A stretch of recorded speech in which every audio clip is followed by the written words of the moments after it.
On legions devour, engines burning through the night, set the heavens all alight.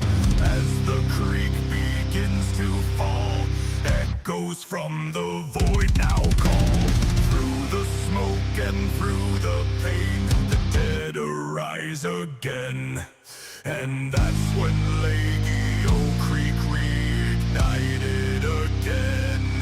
Malevolon, cursed yet again, return of the damned unafraid.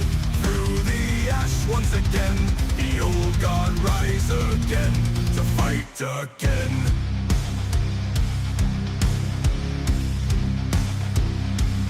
Malevolon, cursed yet again, return of the damned unafraid. Through the ash once again, the old god rise again, to fight again. Evening's freedoms, holders of the line. That was Old Guard Rise by Mutaku, putting the ancient vows and oaths of loyalty and guardianship to lyric and rhythm, and calling the long-departed spirits of Malevolon up to once again defend their holy land. Let's get right into it tonight. Fluffing wowzers. Popli sure is popular these days. The Incineration Corps has joined in with the Jet Brigade in one last desperate attempt to break Super's defensive bulwark and Persantamantes. They're going all in with the only strategy they know. Bulldoze down whatever it is that is in their way. This is it, Helldivers. The Collective has no other forces in play. You've destroyed them all. These two corps on Popli are all that they have left, and if you succeed in this battle here, you'll have effectively annihilated every last shred of their invasion fleet. Jessie is already doing her thing in orbit, and has her Eagle Storm stopping enemy progress cold. She is enough fuel and Eagle ammo to hold them for another 20 hours and some change, but projections indicate that enemy forces are due to completely collapse in just over 18. There is no other battle going on in the galactic sphere that matters right now. It all comes down to this.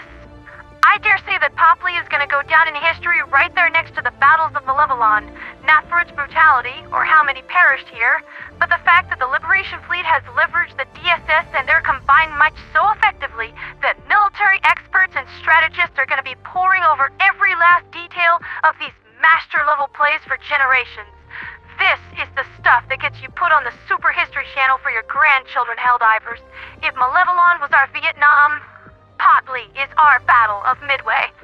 Even if the Collective has any further reserves, which long-range observers haven't spotted anything like that thus far, they will not be able to push forward to the creek in the timeline set by the Major Order. Combat engineers are constantly erecting new fortifications and preparing the planet for battle. In another few days, it will be a fortress world that is completely unassailable, and the Collective will either be forced to break themselves upon the iron wall of our democratic wills, or run home crying to their motherboards in shame. The mainframe knows what dire peril its plans are in. If it can't get out of this quagmire, its designs on the Severance sector are done, and he's going to be up to his CPU and his PSU with veterans of the Malevolon campaign, in addition to the divers who just finished cutting their teeth on Popli. Automaton interceptors have been hitting our supply ships hard, and supply pods on Popli will contain half the ammunition as normal. Well, you know what? Fluff it. My fish genus will go in there wearing salamander armor and wielding double-edged sickles. I don't care if I'm on fire. I have a high pain tolerance, ask my husband. We still have plenty of sentries, eagles, and artillery. You think this will slow us down? All you did is make us even more determined to kill you, Robotnik, and then we'll melt your combat frames down so we can make even more bullets and kick your LED face in all the way back to the Valdus sector and take back what is rightfully ours. In fact, my words don't do it justice. I'm gonna turn things over now to my machinima artist, General Chief, and we'll leave you with some patriotic tunes of thrilling heroics. No broadcast work tomorrow, Helldivers. Your angel of the airwaves is going to be hitting these clankers hard right there on the front lines next to you. The next time I speak to you again, it will be to report victory.